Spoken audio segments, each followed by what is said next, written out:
नमस्कार, this is Ravinath, lecturer electrical from GPC Sirohi.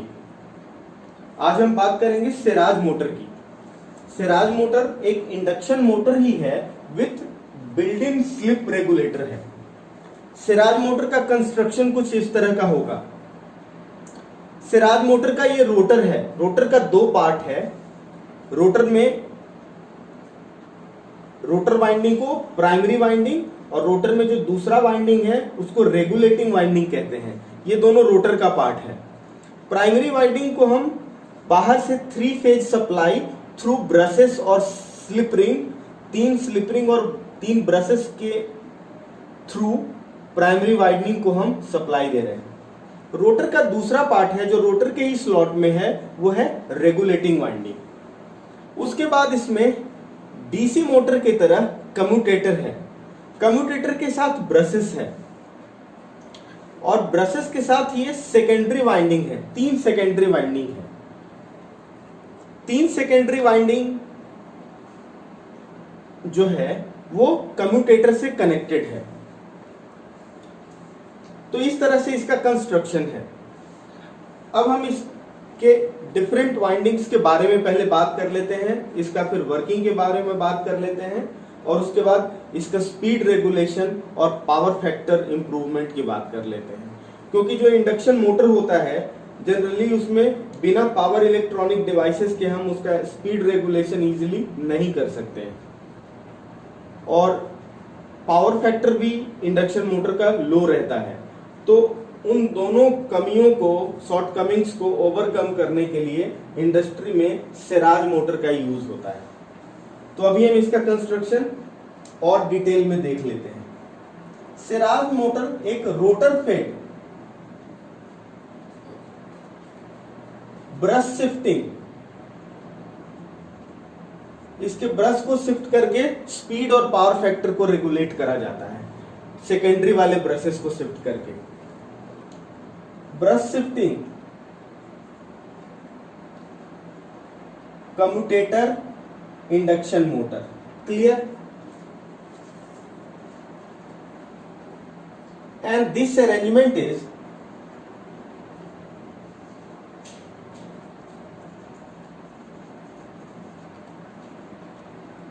for better speed regulation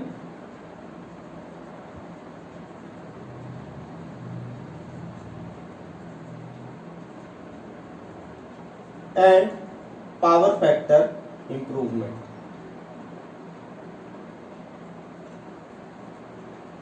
यहां तक clear हो गया। अब इसके कंस्ट्रक्शन की बात करते हैं। कंस्ट्रक्शन में सबसे पहले है प्राइमरी वाइंडिंग,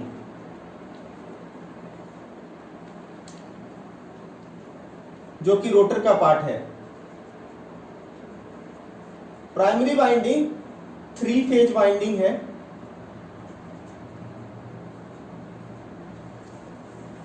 सप्लाइड बाय, इसमें 3 फेज एसी सप्लाई देते हैं through brushes and slip ring. Supplied through brushes and slip ring at line frequency, normal frequency इसको देते हैं। क्लियर? अब आता है रेगुलेटिंग।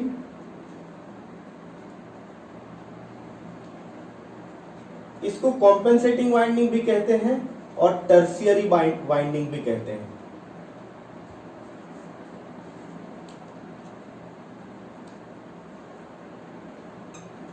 ये रोटर स्लॉट में ही हाउस्ड होता है।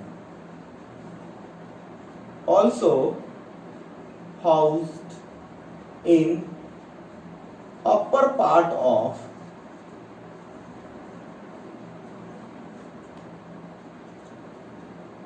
rotor slot।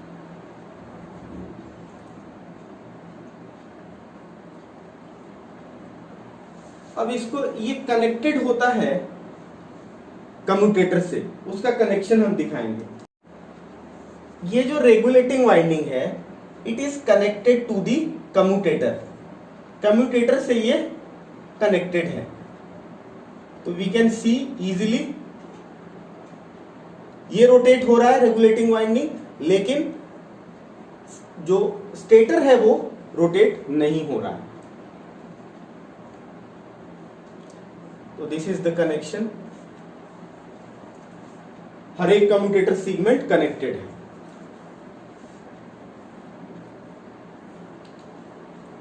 It is connected to the commutator through brushes.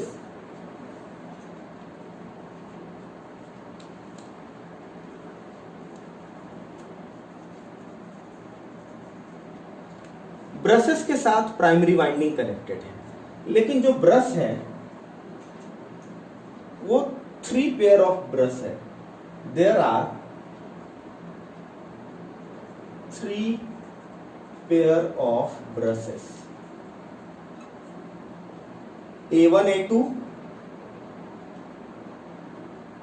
B1 B2 और C1 C2। ब्रश मूवमेंट हम इस तरह से करते हैं, we do the brush movement such that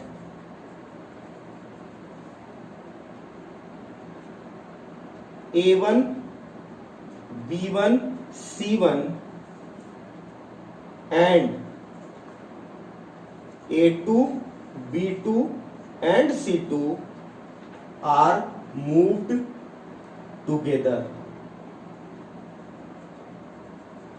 A1 B1 C1 connected है और A2 B2 C2 भी कनेक्टेड है, कनेक्टेड टुगेदर है। एंड जब भी ब्रश मूवमेंट होगा there is a 120 degree electrical separation between stator windings.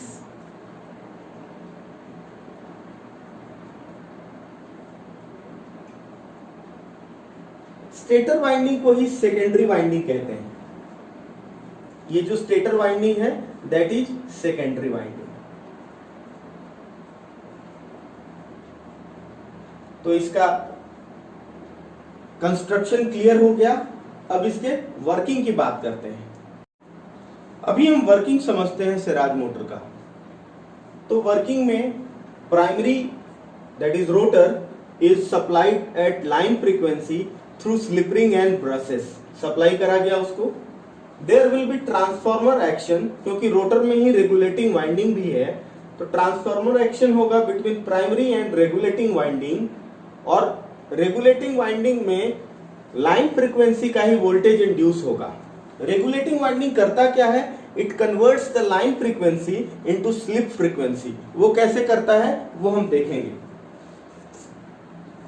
तो हम एज्यूम करते हैं कि suppose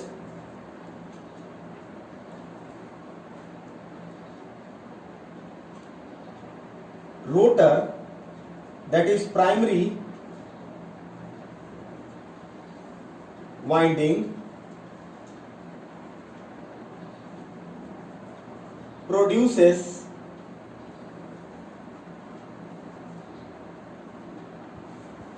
rotating magnetic field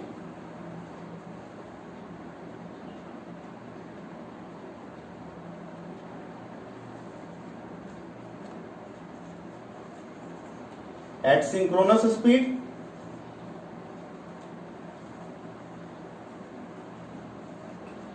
in clockwise direction।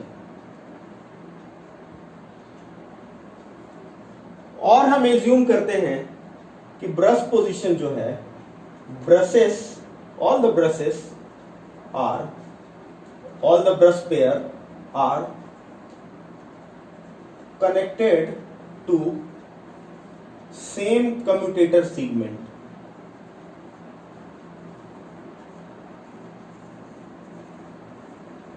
इसका मतलब क्या हो गया कि सेकेंडरी हो गया short circuited.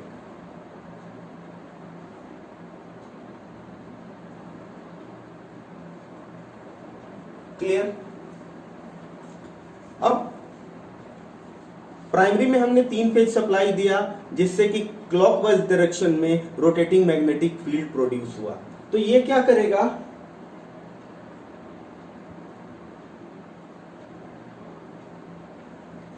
The rotating magnetic field will induce EMF in secondary,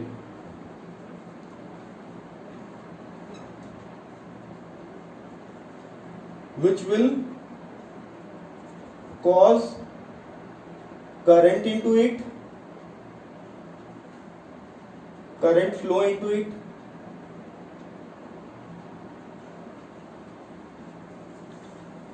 अब इसके करंट और 3 फेज रोटेटिंग मैग्नेटिक फील्ड से, या फिर हम लेंजेस लॉ से भी समझ सकते हैं कि इसमें जब करंट, ये तो शॉर्ट सर्किट है सेकेंडरी, तो सेकेंडरी में जो करंट फ्लो होगा उसके चलते ये अपने कॉज को अपोज करना चाहेगा, and cause is relative motion between rotating magnetic field of primary and secondary.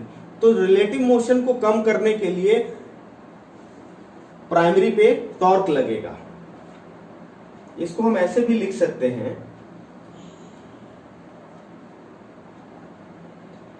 cause current flow into secondary, it will interact with rotating magnetic field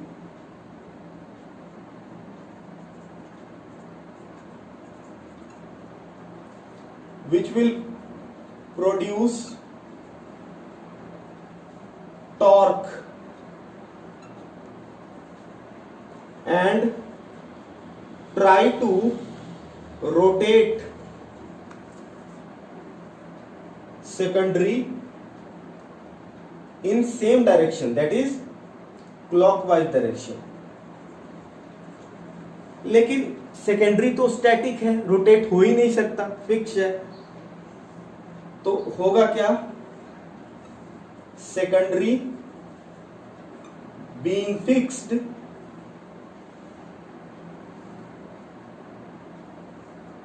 the rotor that is primary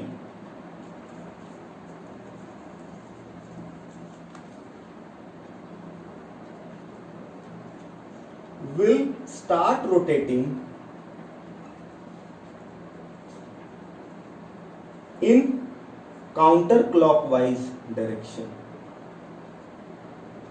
ये इसका working का main theme है, counter clockwise direction में rotate होने लगेगा। अब हम बात करते हैं कि काउंटर क्लॉकवाइज डायरेक्शन में ये सिंक्रोनस स्पीड से रोटेट नहीं होगा, बल्कि लेस देन सिंक्रोनस स्पीड से, एनआर स्पीड से रोटेट होगा, विथ एनआर स्पीड, रोटर के स्पीड से। ये क्लियर हो गया। अब हम देखते हैं कि डिफरेंट फ्लक्स का डायरेक्शन क्या क्या है। रोटर फ्लक्स रोटेट कर रहा है सिंक्रोनस स्पीड से, clearly with respect to rotor. उसके बाद हम बात करेंगे in clockwise direction.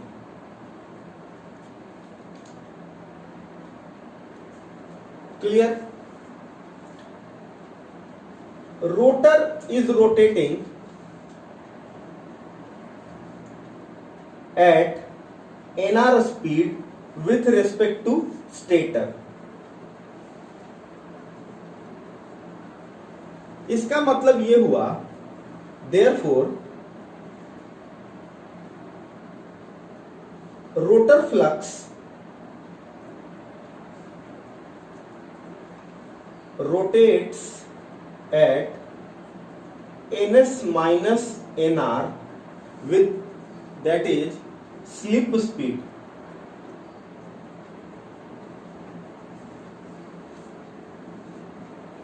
With respect to stator. तो स्टेटर में जो इंड्यूस्ड ईएमएफ होगा वो स्लिप फ्रीक्वेंसी का होगा। thus induced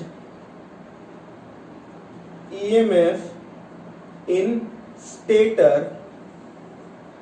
will be of slip frequency। Clear हो गया ये?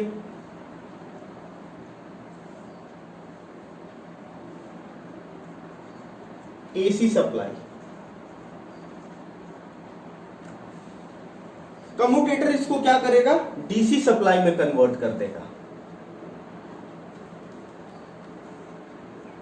कम्यूटेटर इसको कन्वर्ट कर देगा किस में, डीसी सप्लाई में। तो ये ध्यान रखने वाली बात है। एक और बात इंपॉर्टेंट है, the magnitude of injected EMF, ये जो स्लिप फ्रीक्वेंसी का ईएमएफ है इसको इंजेक्टेड ईएमएफ बोलेंगे। तो इंजेक्टेड ईएमएफ में जो इन सेकेंडरी में जो इंजेक्टेड ईएमएफ का मैग्नीट्यूड है ये डिपेंड करता है ब्रश सेपरेशन,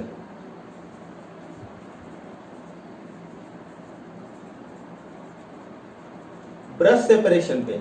दैट इज जो A1 और A2 के बीच सेपरेशन है वही सेपरेशन, क्योंकि A1 फिक्स है B1 से, ये तीनों सेपरेशन बराबर होगा। तो ये ब्रश सेपरेशन पे इंजेक्टेड ईएमएफ सेकेंडरी में डिपेंड करता है।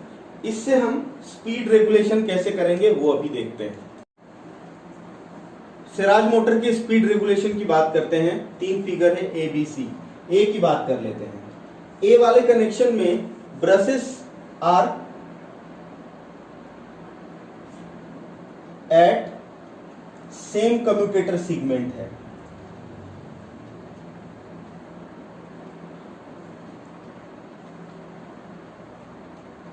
इसका ये मतलब हुआ कि सेकेंडरी शॉर्ट सर्किटेड है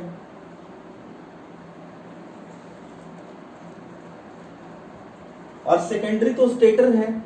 इसका ये मतलब हुआ कि ये किस तरह का मोटर बन गया, squirrel cage induction motor inverted, मतलब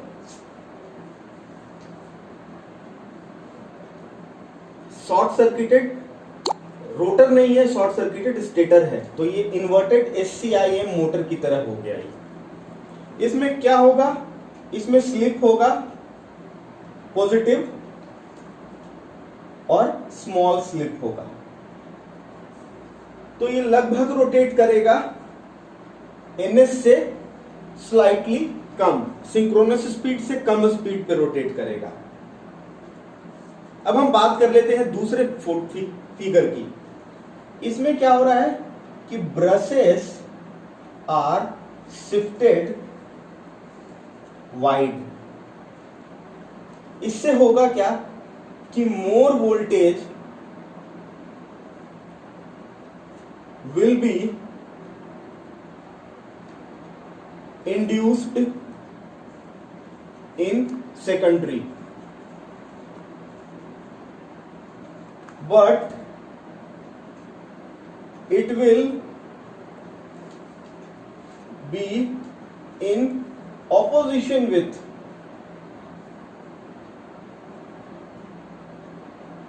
primary induced voltage।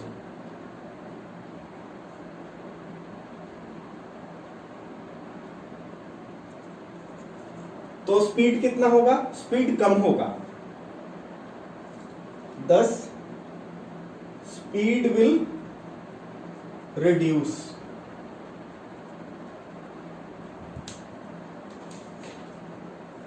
अब हम तीसरे फिगर की बात कर लेते हैं। तीसरे फिगर में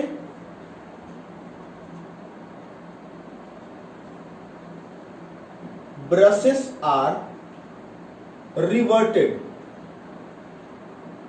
तीसरे फिगर में आप देखिए ए जो कि ब्लैक है और A1 और A2 को हमने व्हाइट बनाया हुआ है।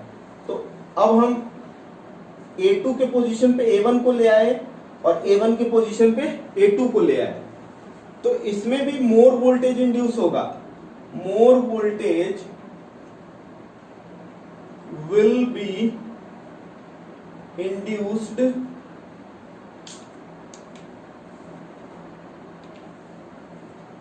in secondary but in same phase with primary induced voltage। तो स्पीड क्या होगा, इंक्रीज होगा।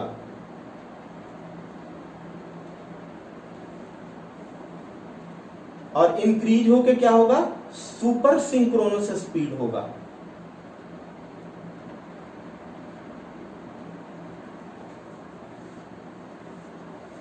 तो अभी हम थोड़ा सा कैरेक्टरिस्टिक भी देख लेते हैं ब्रश शिफ्टिंग का और स्पीड टॉर्क का कैरेक्टरिस्टिक जल्दी से ड्रॉ कर लेते हैं।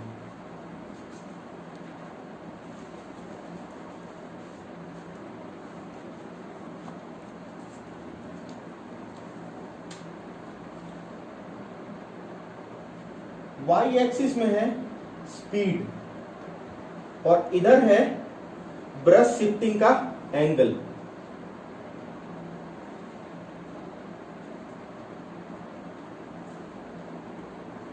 जब ब्रश शिफ्टिंग का एंगल 0 डिग्री होता है तो स्पीड कितना होता है, तो स्पीड होता है ns से थोड़ा कम होता है, मान के चलते हैं हम ns।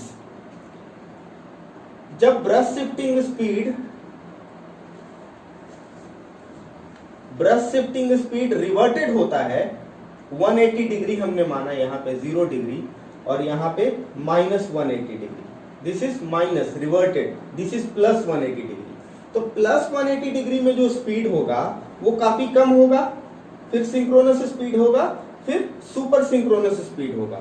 तो ये है जब आपका ब्रश शिफ्टिंग एंगल -180 डिग्री है, -180 डिग्री। +180 डिग्री में स्पीड कम होगा, ये B वाला केस है, ये A वाला केस है और ये C वाला केस है।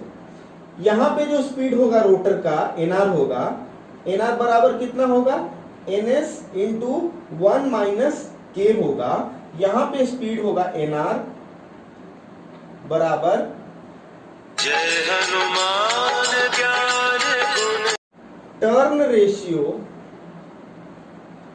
Between secondary and regulating winding. अब हम स्पीड और टॉर्क के बीच भी एक डायग्राम ड्रॉ कर लेते हैं। यह है स्पीड और यह है टॉर्क, इसको थोड़ा मिटा देते हैं। स्पीड और टॉर्क के लिए डिफरेंट स्पीड के लिए हम डायग्राम ड्रॉ करें। 1.5 ns, ns और हाफ ns, ये है 0.5 ns।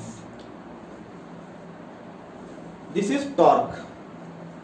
तो जैसे लोड टॉर्क बढ़ाएंगे तो स्पीड में फॉल होगा, यहां स्पीड में ज्यादा फॉल होगा और यहां स्पीड में और ज्यादा फॉल होगा। This is fall 1, fall 2 times, ये 3 टाइम्स फॉल होगा। तो ये है स्पीड वर्सेस टॉर्क कर्व। अब हम थोड़ा देख लेते हैं पावर फैक्टर इंप्रूवमेंट की बात कर लेते हैं।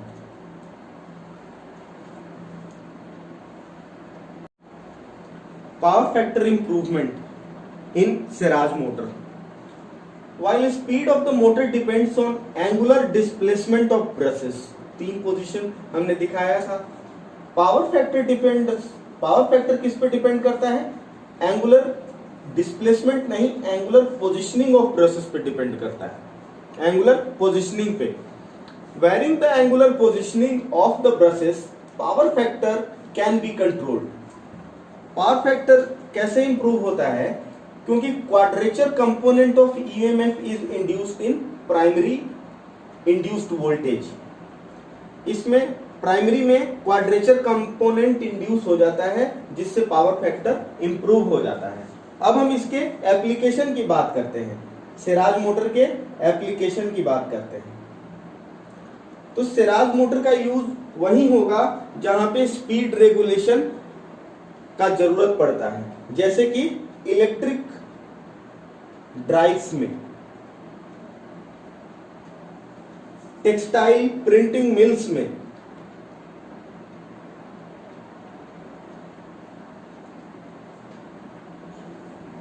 पेपर इंडस्ट्री में।